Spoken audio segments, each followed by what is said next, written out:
like a 12-round fight for scouting. I got you. Hey guys, hope everyone is well. This is the Q&A podcast. That's what we're calling it for now, I guess. Amber came up with it last minute. I'm Quincy. This is my amazing friend Amber, and we have decided to for a very long time literally for fucking ages, very long time, decided to do a podcast together. And of course, you know, life and the spectacular COVID-19 kind of trying to say the word fuck. Oh shit, I just said I said it too, so that's the rules. I haven't been given the lowdown. No, because as people can tell. Yeah, because on YouTube apparently they don't like when you say F word too much. So bleep. Oh, we'll try. It will be really. I already said it. Fuck. we're at a third count. We need like at the bottom of the like a swear jar. Have like an F-bomb count. Yeah, we need a star. God. Every time we swear, you tip us. I like it. All right, Amber, please introduce yourself to everyone. Okay, so hi, I'm Amber Mallory. I am a sex educator. I am a good friend of Quincy's, and I am just an overall 4 triple Libra. Good times, good vibes, you know, dumb bitch energy all the time. So yeah, welcome to the podcast. I hope you have fun with us. I hope we can start to interact more as like time goes on. Today we're just going to kind of talk about ourselves, give you a little bit of an introduction, and hopefully we'll give you the taste for the Q&A podcast. That's Amber. She's amazing. And me and Amber actually met in Berlin. And yes. It's a really lovely story. Fate. Yeah, by fate. Do you want to tell the story? Because I feel like you are such I put all my amberisms in them. Yeah, you're like such a way better storyteller than I am. Tell them. Okay, so we went to Berlin, and the first night I was like jabbing away, and another platinum blonde was over in the corner, and I kept seeing her hair in my peripheral, and it was just like, who is that? You know, who else is here with my look, kind of thing. So we didn't like really speak directly, and the conference had free food. So even though I didn't stay there, I was always there for that free food in the morning. Gotta get free food. And I got there for the breakfast, and I see this like super tall blonde, the same blonde that I was like giving off like big bitch energy before, with like her sunglasses on inside, and maybe you didn't even have your sunglasses inside. Never. Like in my brain, you had them. Like in this memory, that's like I what probably I'm did. picturing. I probably did because I remember coming down it was for breakfast, right, or brunch, yes, whatever. Breakfast. And I was probably just like fucking hell, like waking up like fucking grumpy Quincy like always. Yeah, it was like it gave me very like new like Kim Kardashian West energy, like sunglasses, just like no facial expression, you know, just. I don't have my glasses on my head, so I can't even gesture. Like an old lady, like, where am I going? I don't work with them. So yeah, I saw her, and she's just like staring, like very stoically just staring at like the food spread, which was abysmal, like quite honestly. And I was like, oh, so are you vegetarian too? Like there's nothing really to eat here. And she's just like, no. Okay, well, I am, and I guess I'm just gonna eat some pineapple then. So I like took my pineapple and like sat down, and I was just like, well, I guess my first social interaction for the day is just like a no. And then all of a sudden, did you think like, did you sit down and be like, fuck, what a fucking bitch? No, I was just really like, wow. I was like, good for me. I talked to a stranger today. I was okay. Yes, I'm trying to think of the positive. In those situations, I feel like I'm running on like prehistoric SpongeBob energy. I'm just like, yeah. So I can't have like remorse until I get home that night, and I'm like laying in bed, and like I settle down, and I'm like, oh, like survival mode. Amber was not thinking this through. But then all of a sudden, Quincy was like, yes, like, can I sit down? And I was just like, oh yeah, sure. And so then we like struck up a conversation and just like the ice melted almost immediately. And we just like, that was it. We were like inseparable. We were just like the blonderage Yeah. throughout this whole thing. Like we couldn't be touched, talked to, or bothered, We quite were the bee's honestly. knees. Bees knees. But like I love it. like the reason I asked you as well was because like I remember that situation, and I remember when I was like, no, I eat meat.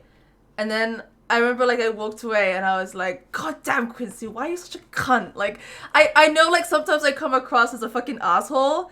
And I remember like, cause I'm very sociable. Like I'm okay with social like gatherings and like conventions and these business things. But usually because I have a drink in my hand and I'm a bit buzzed. You know when you have that like a little bit of gin and tonics and you're like, woo, you're like ready to, Yeah, you're yeah. not drunk, but you're like tipsy and you're like, I can talk, I'm fucking CEO of the world right now.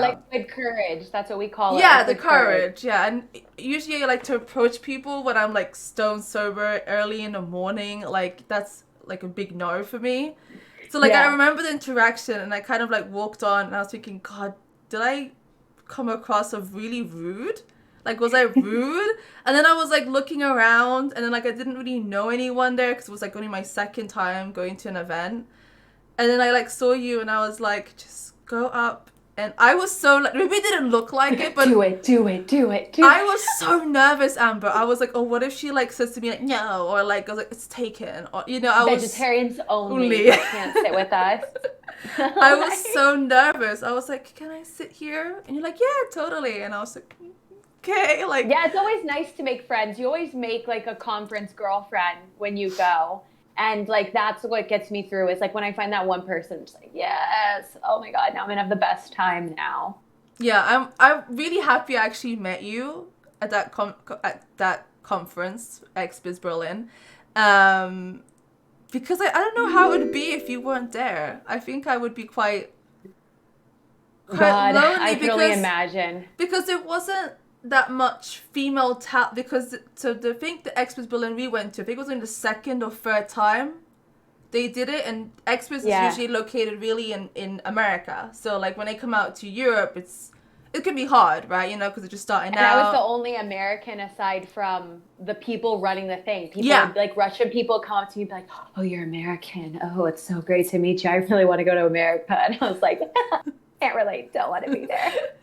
Yeah, and yeah, so there wasn't much talent there. There was a lot of business people, like people Yes. from like traffic sites, people from, you know, like other campsites that are based in Europe, like a lot of business people, which is a good thing, but it's also nice to have talent around because for me, Yeah. like when I go to these conventions, I feel really like at home and around people who understand me and know what I do, you know, because like what me and you do, like, it's not like a typical everyday job, you know? You're not like Yeah. an accountant or a secretary where like other Or we people. are accountants. That's the new slang now. That's what Yeah. that's what the kids be saying these days. It's true. But like, yeah, it's like it's so nice to like be around like, you know, other people who understand you. And it was really nice to meet you there. So I'm actually really happy. And I actually was so close to not going to that convention, like so close not to not going. I was thinking, oh, I'll skip it because, you know, I just went to Miami and I spent so much money. Yeah. And then there was like something in me that was just like, just go. Like, do you believe in fate? Like, Universe. yeah, Yeah, like of I course believe. I have an eyeball. I believe an eyeball. Like, There you go. I feel like it was fate for us to meet because we met. Was it like the first or I think it was the second day, right? Yeah, it was that morning of the second day. Yeah, because like the first, it was like a afternoon it started, and I remember the first like 2 hours just being so uncomfortable because I didn't know anybody. And the other thing is like all the people were like you said, business people, and then the other few people were talent. I was the only sex educator there, so also like I'm giving out my business card to people, and people are like, why the fuck are you here? Like, for no one said that, but you could see it on their faces. Really? Like, it's just like, yeah. And I went to like, I remember I went to like the speed business card things, and people are like, so are you a model? So are you talent? So are you this? Blah, blah, blah, blah, blah. And I was like, no, like I'm a sex educator. And then people would just be like, oh, okay. And like the conversation would kind of die from there. And I was like, oh, this is a huge mistake for myself. So like hanging out No. with you and like Alejandro and stuff like that, like that made the biggest difference because otherwise I would have just been, I probably wouldn't have come back. I would have just been like, fuck it. Like I'm just gonna leave Oh, because it yeah. would have sucked. Yeah.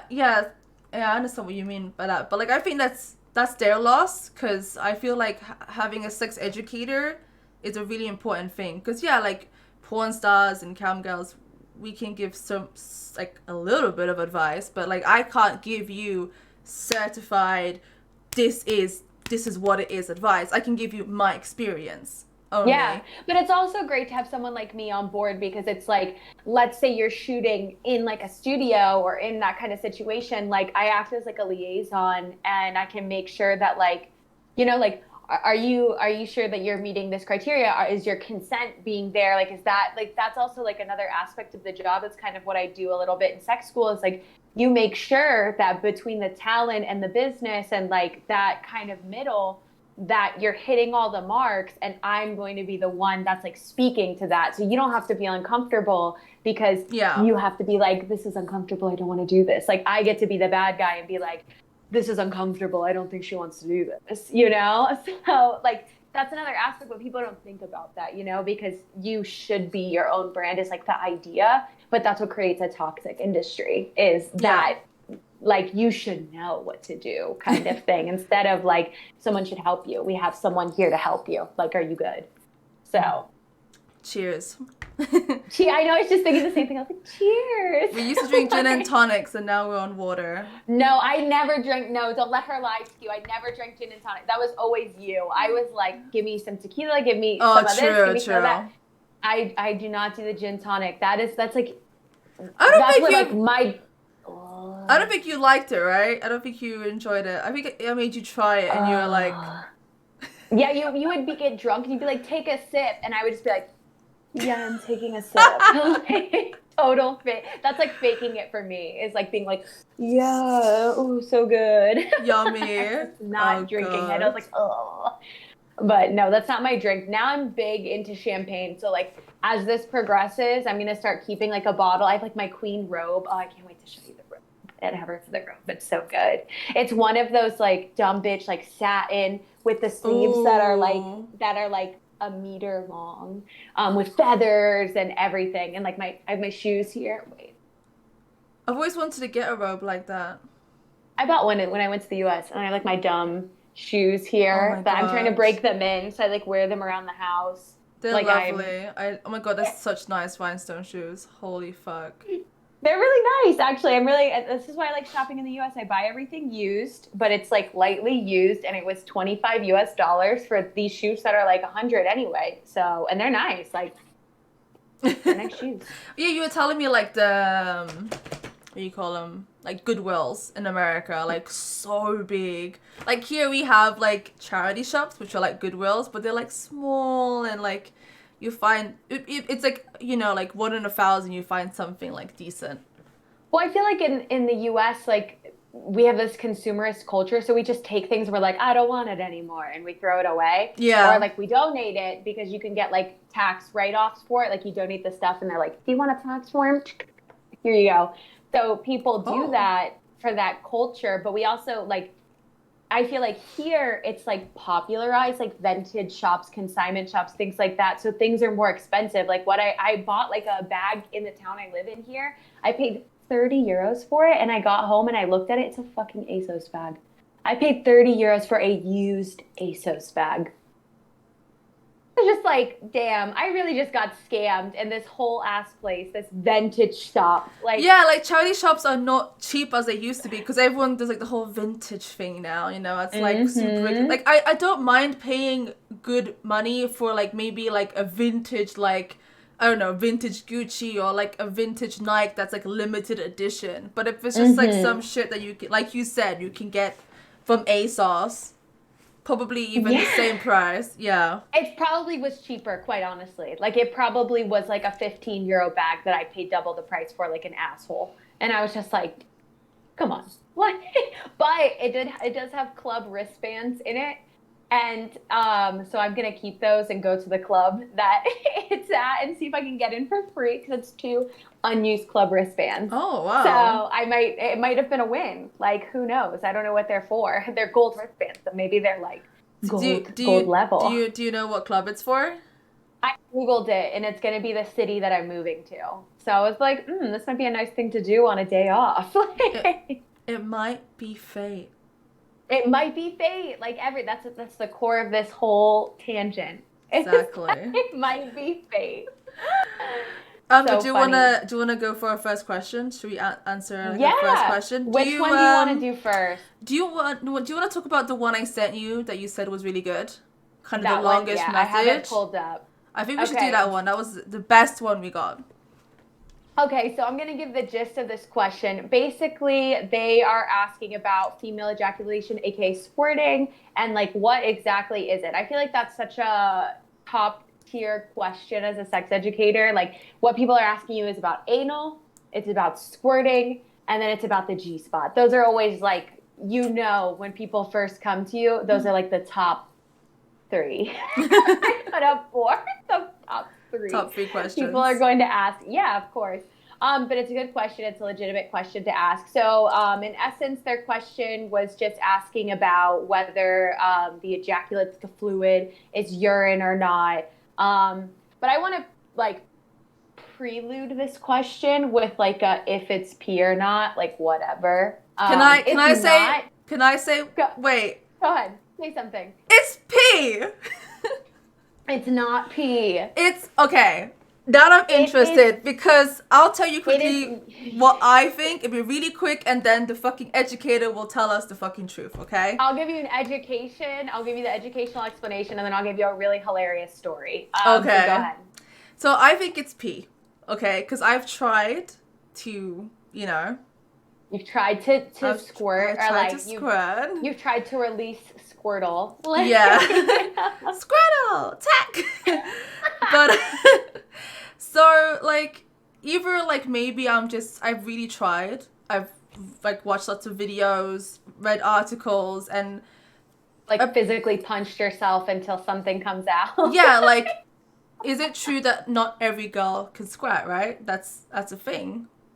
I think, okay, so there's this whole idea that, like, I understand the idea of, like, everyone's able to do it, and I do believe that everyone's able to do it, but I also think that things don't always look how people expect them to. So maybe it isn't, like, gushing super soaker waterfalls kind of thing. It might just be, like, a little small piddle that kind of comes out and leaves that little wet spot that's there. But it depends, like, I think everyone has the potential to do it. I just think it doesn't always look how people expect it to look. It's not what we see in films. It's not what it's being like put out there and largely pushed as squirting kind of thing. I also think people, like, when they really start to get with it, they can kind of channel it. Like I used to be like a super soaker, and then I was kind of like embarrassed by it. So I kind of retracted that back now. And now I'm in a place where, like, I can't do it like I used to do it. Like, I know I could, like, or I used to be able to. Like, I've tried, like, a few times recently, and I'm just not getting there. But sometimes I also think it's the stress of it all, Yeah, totally. Of being, like, I can't relax. Because, so in your brain, like, pleasure and pain, like, they kind of work in a similar area, which is, like, why, like, when you're feeling pain, you can't feel, or when you're feeling pleasure, you can't feel pain. I had it backwards today kind of thing. And so they talk about that with, like, urination and stuff like that. And, like, I don't know if you've noticed this. I mean, I feel the same way. After I have sex, I go to the bathroom and I sit there forever to pee. Like, sometimes I sit on the bidet and I put my head on the tile and I just wait for, like, everything to kind of calm down before I can pee. Because, like, I can't pee if I'm, like, fully puffed.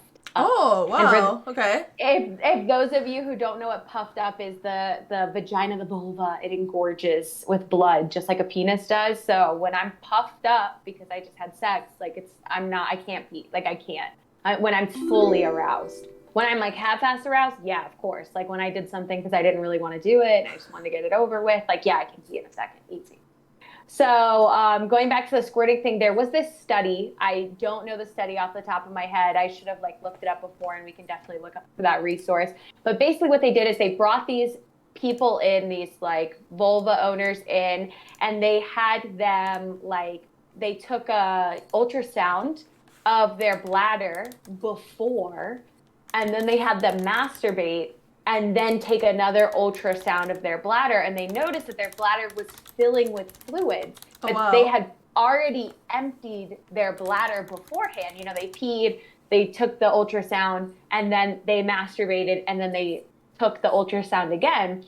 So what they believe, it's a urethral fluid, basically. So we have, you know, like our main hole and then our urethra, and the only place fluid can come out of really is the urethra. Like the lubricant that goes like inside the vagina itself, it comes from a gland, but it's not like a gland that's literally like squirting. It's like our salivation glands. Like our mouths don't shoot out liquid from our like faces, from our salivatory glands.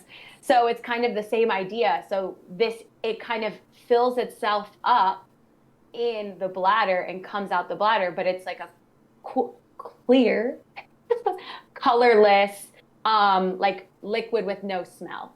If you have like a smell or a color to it, yeah, it's probably pee. And that happens sometimes too for some people, but for other people, it's a clear, odorless liquid, and that's when we're talking about like that urethral fluid. But here's the funny story. I've definitely been out with people, and again, I wasn't engroused, I wasn't fully engorged, I was like in a sugar daddy kind of situation, wasn't into it, you know, I was there for the money, and we're doing our thing, like I'm getting fingered on the couch, whatever. Am I allowed to say that if that's going on YouTube? Yeah, you can. Yeah. Okay. So I was getting that little guitar action on the couch, and I was just like, I really just don't want to be here anymore. Like I was like, I just want this to be over. Like I just want to take my check and leave. So I just pissed. Like, but I drink a lot of water. So I just pissed all over his couch, and he lived for it. Lived, hand, everything, all over the couch, and left. And I never talked to him again because he sucked. So that's my funny squirt story. So yeah, it can be pee when you want it to be. Holy shit. Yeah, I peed all over his couch. It was a good pee too. Was it like pee? Like pee? Well, I drink a lot of water, So it's and clear. I wasn't drinking on the date. So after like the first hour or two after I wake up, like I pretty much piss clear water. Same. Yeah.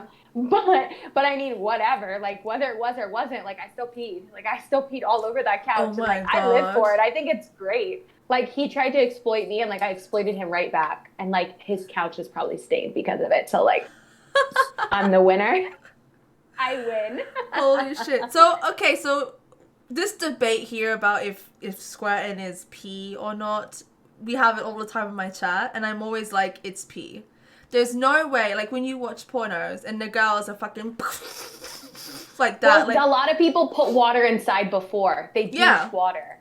And then the stuff that comes out is water. Because, like, I don't know everybody, but I know not a lot of people have clear pee like us. So I think what we're seeing is douched water inside the vagina. Yeah, and also a famous porn star, you know, Rocco Siffredi, right? Yeah. He also said it was pee and it's not actual ejaculation. Yeah, I mean, I could just make blatant statements too about stuff. Like I could do the same thing and not really know. But like, here's my whole thing. Like the end of the argument is like, do you really care? Because if you really care that it's pee, then don't aim to make someone squirt. Don't use it as like a status symbol. Like, oh, I made him squirt. Cool. Like if you care, then try not to be around people that do it. And if you don't care, then like it is what it is. Like I said, I think everyone has the potential to, it's coming out as like it's a clear urethral fluid, like an ejaculatory fluid. I don't know if you notice this too, like sometimes when you have to pee, like it's arousing because your bladder pushes on your clitoris, like it feels good. So this is another aspect of it. like when we're talking about this urethral fluid, when we're talking about being stimulated, this could be another way our body is saying, oh, you're turned on, like I'm going to lubricate the vagina, but I'm also going to create this pressure from the upper level to kind of give you that little bit of extra like oomph. Yeah, and that's why I don't know about you, but sometimes like it feels better to pleasure myself when I actually need to pee. I do the same thing. I wait until I have to pee, and then I'm like, okay, now I'm gonna go do this. Yeah, like it's 100%. like sometimes it's hard because you're like, oh, you don't want to like pee the bed or something, you know. But like, I don't mind. she's like, Do it fuck on the it. floor. But like, yeah, so that's why because I know if I wanted to, I could probably do a squirt video with peeing because my pee is clear as fuck anyway. But like I said, like, yeah, like when I really have to go, that's like, it's just way more intense. Yeah, And yeah. it feels like, pressure. yeah, it feels so much. And like your orgasms are like, I love how I'm just like being like, in your orgasm. Like, and I'm like, I pissed on someone's couch that I don't even know their name. Good on the you. two parallels. Good on on you. I don't care. Like, I'm not going to be embarrassed about it. Like, maybe when I was young, I would be like, oh, that's so mortifying. But now I'm just like, it is what it is. Like, it was some random guy who was paying me to be there. So, like, whatever. Exactly. Like, he should have paid me more to pee on his couch, if anything. But you said he liked it, right? So, like... He thought it was squirt. So, of course, he liked it. Like, he just thought he did, like, you know, it's for a lot of people when they're like, I want you to squirt. It's like the same as, like, I want you to come. It's like, what they're saying is, I need you to validate me, and I need that validation. So it's like, okay, like you need that validation, I need the money, so let's do it. Yeah. In his mind, forever, he's gonna think that he did that, and like he's gonna brag to people and be like, oh, I did this, and I'm so incredible, and ha ha ha ha ha. Exactly. And like that's fine, like that's his reality. Like I'm happy I could make his reality a little bit better. It was what's the quote? What you don't know won't hurt you or something. Oh yeah, like what someone doesn't know can't hurt them or some shit like that. Yeah. Yeah. I agree. Stroke his ego. That's always like my logic behind a lot of things. I'm like, as long as I don't know about it, and like I never that's what I tell my partners. Like I'm like, you can cheat on me, but I can never find out, like kind of thing. But it's like, and I'm like, because if I find out, like that's gonna be a fucking problem, or that's gonna be a big no. Yeah. Because then, like, in my reality, I'm like, if I don't ever find out, it never happened. Like, that's my reality. Now that I'm in, like, a real committed relationship with someone that I really care about, I do not feel the same. I do not feel the same way anymore. Oh, no? That was just, no. That was just, like, my young mentality of, like, living free and doing whatever and who cares. And also my own justification for, like, the actions I was, like, taking, you know?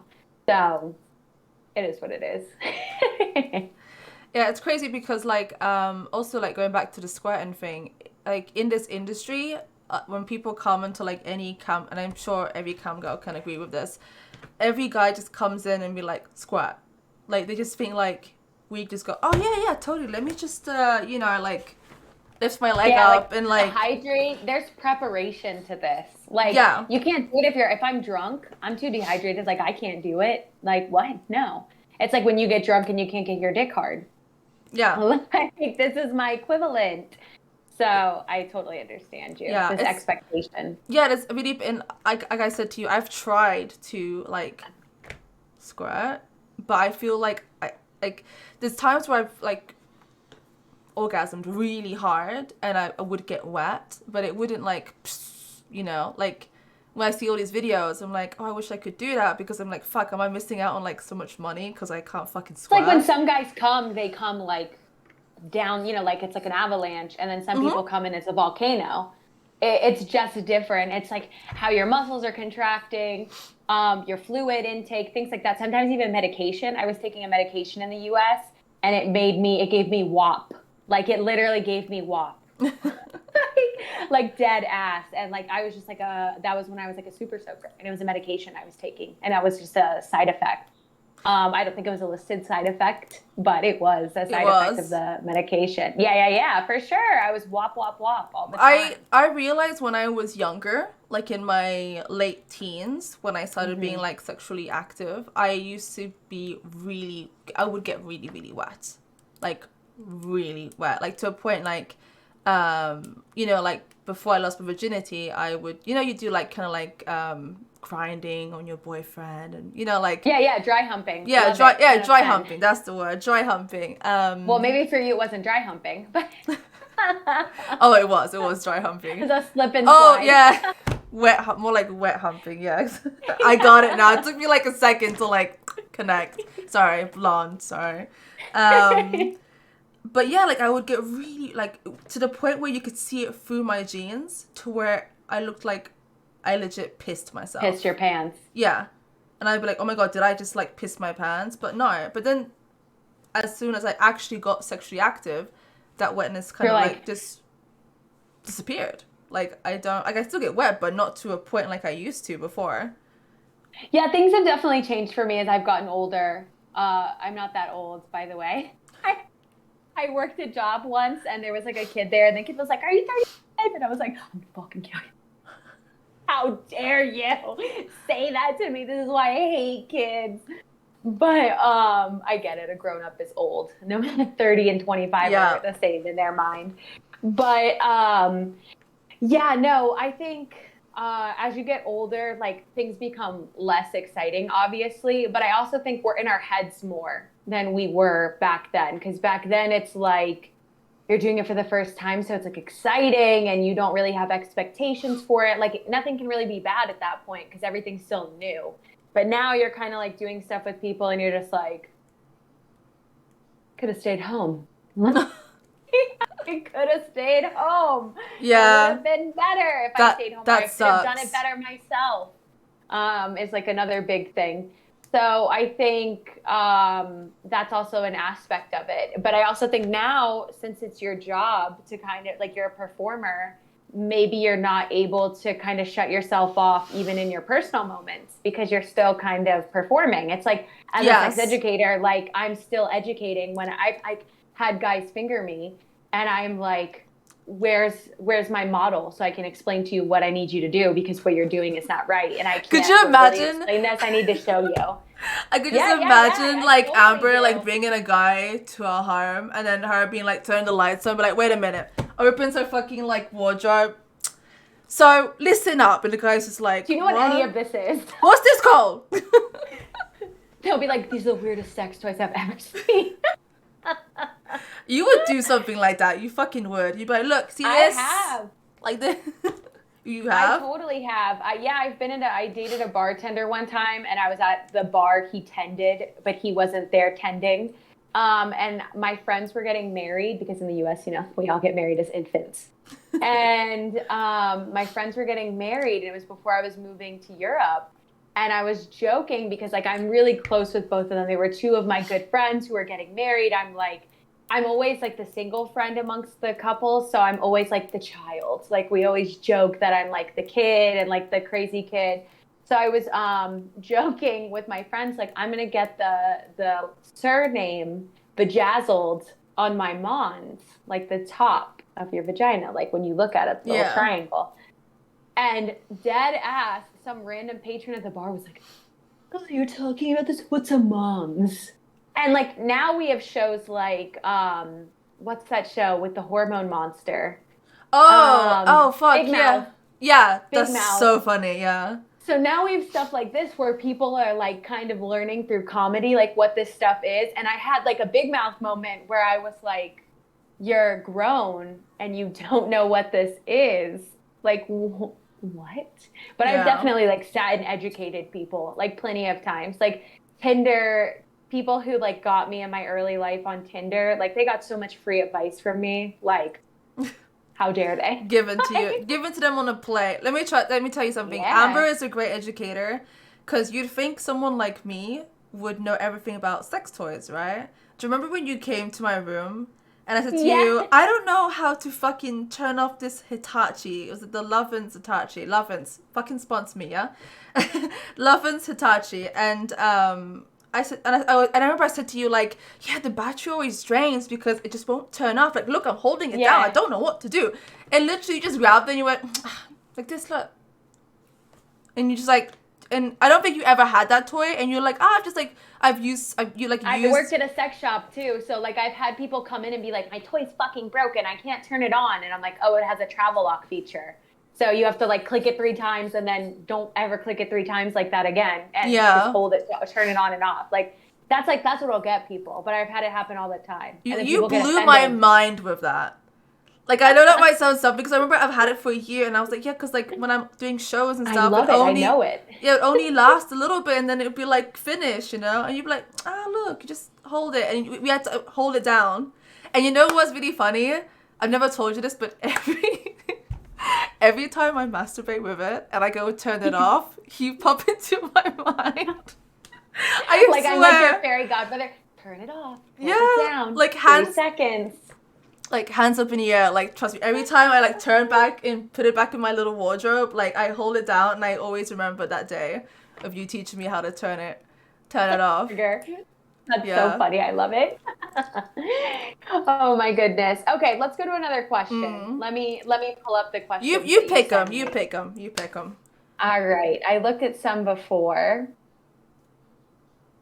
I like, let's talk about this one because it kind of goes off of some things we were talking about before. So one question is it normal for one person to consistently do everything during the sex is the exact word, the sex, which I appreciate that.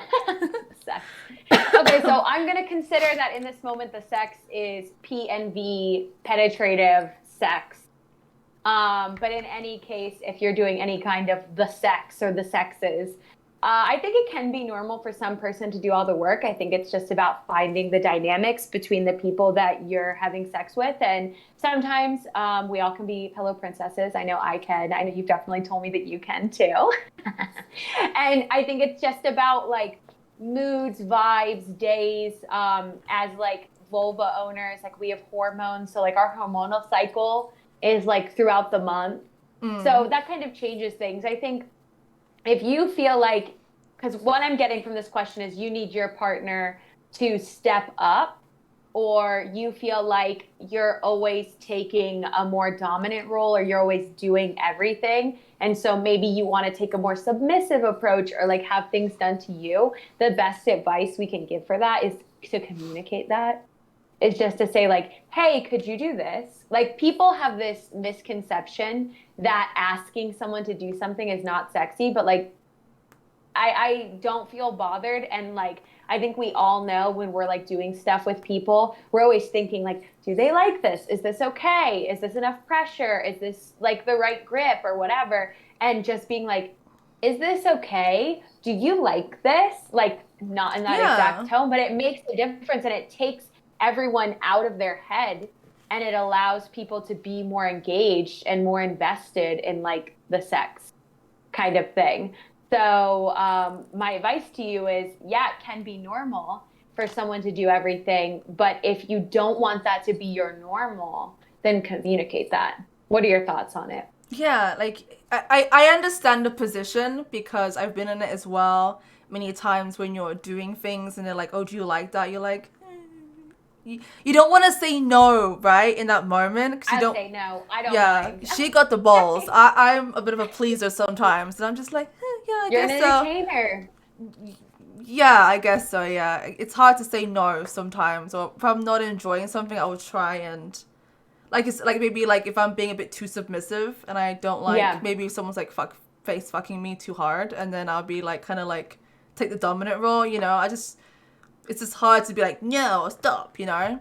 But yeah, communication is key. Like it's really, I know how hard sometimes communication can be in relationships. I think communication is one of the things that lack in a lot of relationships. And I've had that. Like I've had relationships where communication was just like, I tried. Abysmal. Yeah, I tried to communicate, but the other person doesn't.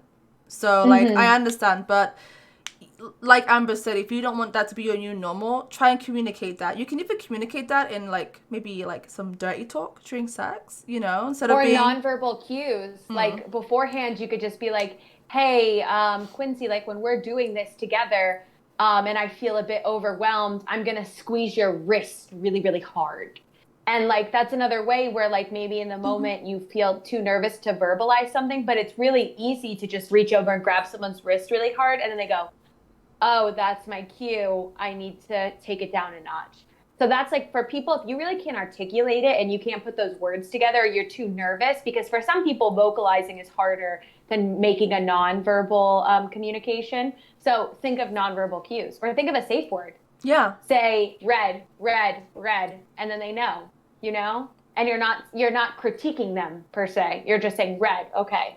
Yeah. Red, we stop. I love the idea You know? you said about the whole like pinching them or something like that. That's actually really good. That's a good idea. Yeah, I know the biggest issue and what really fuels my job is miseducation and miscommunication. Yeah. And so for people to have better sex, like the number one thing is like communicate what you want and work on it. It's work. Sex is work. It's this idea that it's not. And it definitely is. And you also have to advocate for yourself. That's a huge, like you have to advocate for yourself in life. And as like women, as like people with vulvas, and we're femme presenting women, we have to really advocate for ourselves all the time. And it's fucking exhausting. It's exhausting to have to go to work and advocate for yourself, and be on the street and advocate for yourself, and like always have to justify what you're doing or not offend somebody or these kinds of ideas. And just by existing, by wearing a dress, by doing whatever. And so in these sexual moments, it's even harder to advocate for yourself. So do it non-verbally. Have a partner, communicate with them. I understand like a random hookup, someone you take home from the bar, you don't get that. At that point, you just have to step up and advocate for yourself. Yeah. But when we're talking about someone you know, and for someone that you've invested into and they're investing into you, nonverbal. It's the easiest way. Teach them. If I tug the right wrist is harder. R for hard. Right wrist. Left is not, because left is long. Left. Exactly. Look, you have it. Like you see it. It's totally, you can create those cues in their mind, and it'll come to a point where they don't even have to think about it, and they'll just notice like, okay, they're touching my right wrist. Let's go more, or let's go back to the bike. It's like a motorbike, yeah. No, less. Sorry. Wrong side. Yeah. If you don't know your rights and lefts, I can't help you. Exactly. Just remember. That's a different teacher. I'll take one question from the chat. And okay, this send a question. Oh my god. Do you want to guess what the question is? On, no. Come on. This is the question that probably every man asks. Is like, how do I make a girl orgasm? No. Okay. No. She doesn't know. She doesn't know. It's all right. Tell me. Does dick size matter? Oh my god. I get this every This is like day. Elementary school questions, guys. Like this is like, I don't even think of this stuff anymore because I feel like we've progressed past this in life. I think it depends on the person. Some people are size queens, of course, like, but I think it really just matters about what you're putting into it. And again, communicating. Oh my gosh, yeah. I love it. Just like size queen appears on the side. I mean, I'm the same. Like, I don't want to say that I don't want to be with someone who's not a certain length, because that's not fair. But I've definitely had relationships with people where I've been satisfied and hasn't been a certain like level. But also like it's 2021. Like we have toys for that now. Like you can use a sex toy, you can use extenders, you can use all kinds of different things. So when people ask, like, does size matter? Like, you're coming off as insecure, and that matters more than what you're putting into it. If you come insecure and confident and willing to communicate and work with me, it's going to work. We're going to make it work one way or another. It doesn't have to be this conventional PV, big, huge, like, arm length thing. you are creating these expectations. Sorry, I'm only messing. But they have an arm for that, you know? Like, there's other things you can do. As long as, you know, there's this idea that the orgasm always has to be the end goal. There always has to be a big penis. You always have to be squirting. I have to be screaming. Yeah. Like, there's all these different expectations. What you really need, and in the reality, like when you're actually having sex with people, is come with confidence, come with consent, and come with communication. If you come with the 3 C's, the cock C isn't as vital as the confidence C. That's very true. And also, like, the best advice I could give you is that remember, sex isn't just peen and vagina. Like, there's so much more to sex. There's touch, there's biting, there's foreplay. People have fucking fetishes, you know. Yeah, nipple play. There is so much more to, like, I think sometimes if you're fucking me and you pull my hair and slightly, you know, kiss my neck and bite my ear, that, I don't know what it is. It's just like a boom, boom, boom, boom, boom. Like, it makes everything 100 times more pleasurable. So. But it's like, it goes back to this idea of like, I love a good sandwich, or like I love pasta or something like that. But it's nice when you put a little cheese on top, when you put a little seasoning on it, you know, like, or like a burrito, like there's layers to that. Like, it's not all just tortilla. You don't all have to be in this centralized zone. Like, put more into it. But it goes back to where someone's saying they're putting in all the work. Okay, put in extra work. Instead of just having to rely on having a big penis or not having a big penis, how about relying on your communication, relying on your enthusiasm, your willingness to take critique? Like, that's another issue, is we really take critique to heart. I mean, whether it's sexual or non-sexual, but like sexual critiques, people really, it's like a knife to the heart. But like, it's okay to not be good. Like, it is totally okay. Like, this is a big thing we have to advocate for. It's fine to not be a sex god. People who are in porn aren't always sex gods either, you know? They're catering to your viewing. They're not catering to their needs necessarily. Exactly. So what we really need to cater to is like, how was your pleasure? How are you feeling? Like, there are people who don't have orgasms and they have the most mind-blowing sex, like Tantra. That's like 2 weeks of just buildup, of not doing anything, of playing with your hands, of kissing, of this. So yeah, really engaged. Kissing is a big thing people forget. I think even when you were talking about stuff, you're talking about like kiss me here, but like kiss me here is major too. Oh yeah. There's a lot of nerve endings here. Totally. And I think like when you kiss somebody, you know, like if you ever kiss someone, it's just like, it's perfection. You both move at the same tempo. Like, that is a massive turn on. Like, you know, like, so. No, I totally agree with you. I agree with you 100%. Like, I think people stress the main event, but there is no main event. You know, the main event is what you're kind of making of it. It can be something so much more. For some people, their main event is swinging from the chandelier by their nipples and like doing the splits over someone, and the other person is wearing like a chastity cage. Like, that's some main events for people, or some main events for people is group sex or with strap-ons. Like, I've dated a partner who was a trans male, so female to male, and I still had a great time. And there was no like penis there. Like, I mean, we got toys. We used toys for that aspect of things. Like, it's okay. It's okay to put a sleeve on, an extending sleeve, if they want something. Or maybe someone wants something like comically large, you know? I've worked at sex shops. Like, they have toys that are the size of swords. Like, I've seen that. Yeah, I just want it because it's funny. Yeah, I've seen like some pornos of girls using huge shit like that, and I'm just like, and some people like it, and some how people do are you happy do that? With a smaller penis. Yeah. We have to get this penis-centered mindset out. This is toxic masculinity here. This is making you feel like this. Like, it is. It totally is. That's an effect of it. And it might offend people to say that, but that's the reality. Because have you ever heard, we talk about this a lot in like sex education. I don't know if you've heard this, but like the male gaze versus the female gaze. And like the female gaze is oftentimes, when they do studies on like attraction and like these kinds of things, is what men would perceive women like. And we're talking in the binary because I'm talking about research here. And the research doesn't really include gender fluid, asexual, non-binary, like these kinds of people. They're inclusive of like just the binary. But in this binary thinking, men think that we want like jacked, big, muscular, hairless. Yeah, I know you fall into it. That's fine. You're allowed to. I'm the worst person to ask does size matter. I am the worst person to ask that to. And when people like, ask me that, I'm just matter. like, oh my god, like My don't ask me drink size this. matters. Your arm size matters.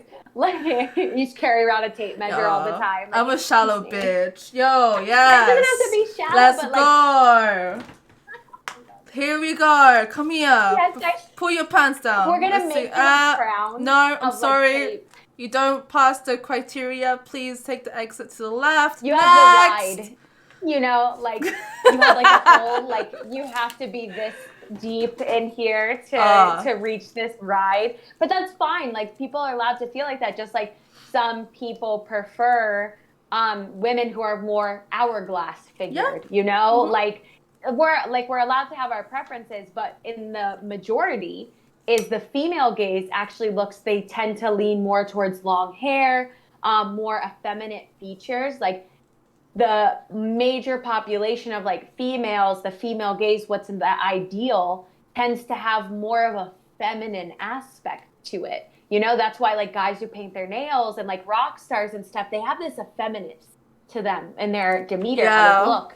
And that's appealing to us because we love women. Like we love them. We think they're beautiful. We think they're incredible. Like that's a part of it. And so men in toxic masculinity perpetuates this idea that we need these like gorilla juice heads, throwing back a Josie Shore reference. But in reality, that's not really what people are looking for. And so it goes back to the idea that like men are catering to other men instead of catering to women like they think they are. So you have to take back that thinking and kind of like really listen. Like if you listen to women and what they say they like, it isn't always that. No. The majority of women don't like that. You are the only person I know who's like, yes, this is what I love. Yeah, okay. And that's fine. Yeah, look, you're allowed. All my exes. I'm gonna plug in. Go ahead. All my exes have been all very different looking. They're not all the same, you know. So I have dated like different, you know, different types of guys. People date people who aren't like their vibe, you know? Like, okay, do we want to do another question? Let's do one more. Because I feel like, should we keep like the podcast like a max of 1 hour and 1 hour and a half? Yeah, I agree. I think an hour is like, how long have we been on? We've been on, at the moment, like an hour. Okay, so yeah, let's do one more and then we'll cut it. Okay. Do you want to take one from the chat or do you want to take one from the pool? There is one from the chat, but it's kind of stupid. I can tell you what it is. Let me hear it and I'll decide how stupid it is. What's the biggest dick we've ever taken? Like, I don't measure. Maybe you could answer that since you have the measuring tape, but I don't measure. Okay, let's pick a better one. Good foreplay for someone who is inexperienced in it. Okay, I think that's a good question. Yeah. So, good foreplay for someone who's inexperienced. I think it's a hard question to answer in the sense of like I have to know your boundaries. I have to know where you stand. I have to know like what you're into, what you're doing, and your partner as well. But I always think a good foreplay to start is kissing because that's kind of the baseline for a lot of people. Kissing is like a green light, and you can do so much with kissing because kissing doesn't just have to be the mouth. It can be the neck. It can be the back. You know, you can put a little ice in your mouth. You can do so many different things with it. So I think for someone who's inexperienced, the best place you can start is with kissing. And then again, this is always going to be my thing. It's like communication. Take a shot every time I tell you to communicate because that is going to always be my answer to everything because it makes the difference. Because what you like and what I like and they like and she likes and he likes, it's all going to be different. It's all different, you know? Yeah. Especially with every partner you're going to be with is always going to be something different. It's going to be really rare that you're going to have one partner, male, female, that is going to like the same things. You know, like exactly. My ex was nothing compared to what my other relationships were. You know, like everything was, everyone likes very different things. You know, everyone has their limitations and what they like, what they don't like. So I know it's really hard because I know communication is super hard. Trust me, I know.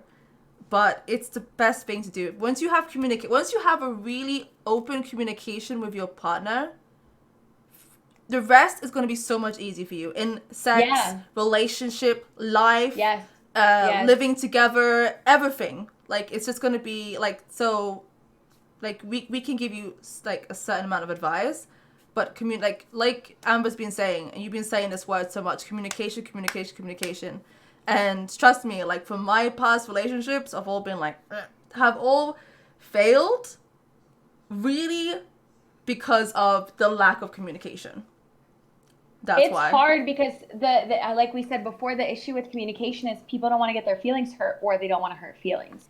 But there's a point where we have to take things out of the equation because, some people can be critical. Like, sometimes you can be like, when you wear your hair like that, that's ugly. Like, that's not a nice communication skiller to be like, why you always got to give me such toothy blowjobs? You know, like, that's not the way to communicate. Like, you know, we have to communicate, but we have to communicate in an effective way, in a way that's not necessarily catering to the other person, but getting your point across in a concise way of just saying, you know, could you going into like the toothy blowjob thing, you know, like, would you mind being a bit more aware if you're going too deep? Why don't you put your lips over this or not go as deep? Because when you do, this happens.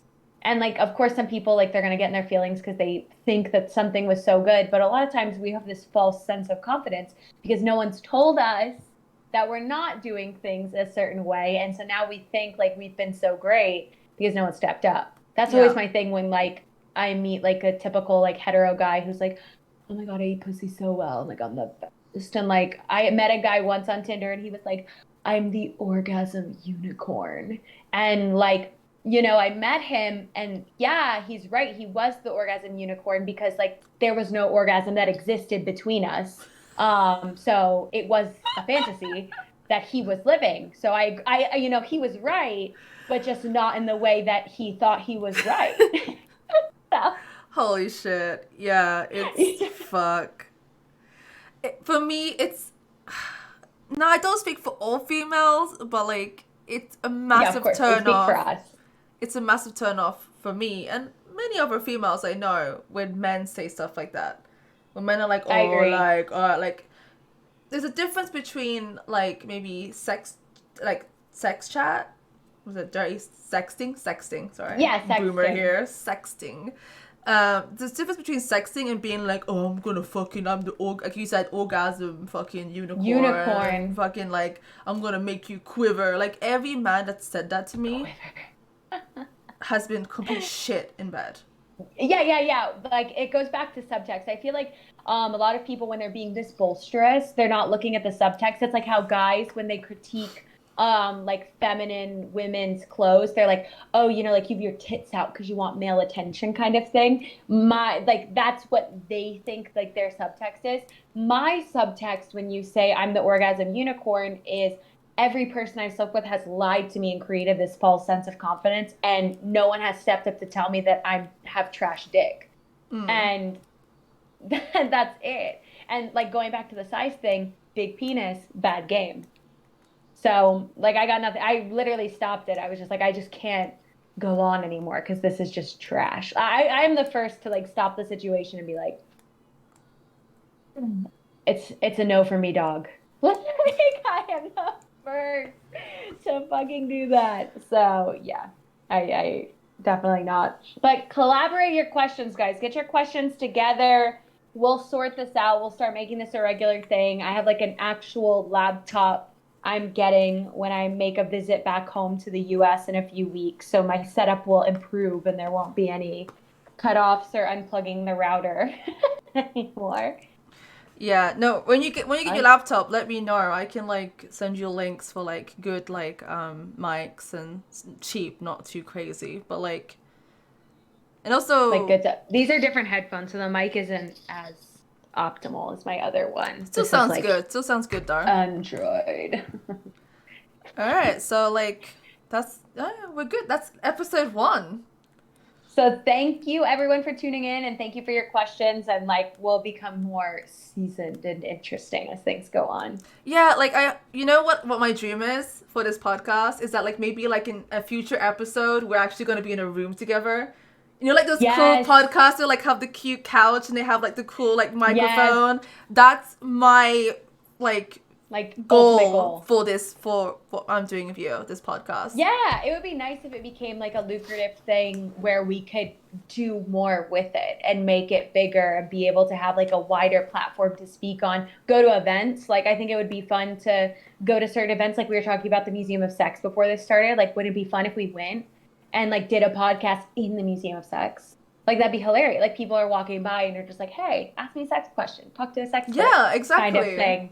Like there's a lot of places we can go, but we need people to kind of help get us there. Encourage us. Encourage us. All right. Thank you guys for joining. Thank you. Yeah, I'm hoping that, you know, once we watch more and more episodes, we'll get better and better and better. You know, episode 1. Yeah. Started from the bottom down where hope to climb. Going somewhere. All right, thank you guys. Oh, also, Amber, please shout out like your socials. I will link like everything down, but if you want to give a quick shout out to like one of your main ones. Yeah. So I work for an ethical porn company, so I'm gonna give a shout to that because I kind of spend more time there than my own personal Instagram account. So head to @sex_school_hub HUB.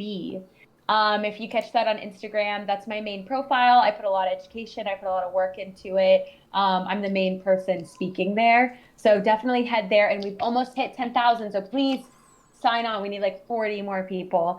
And then the same on Twitter, Sex School Hub minus the periods. Yeah, and that's really where you can find me. I have a website, but I don't really use it. It's passionatpeople.com. But I don't use it as much now that I do social media for companies. Like my life is them. All right. Bye, guys. Bye.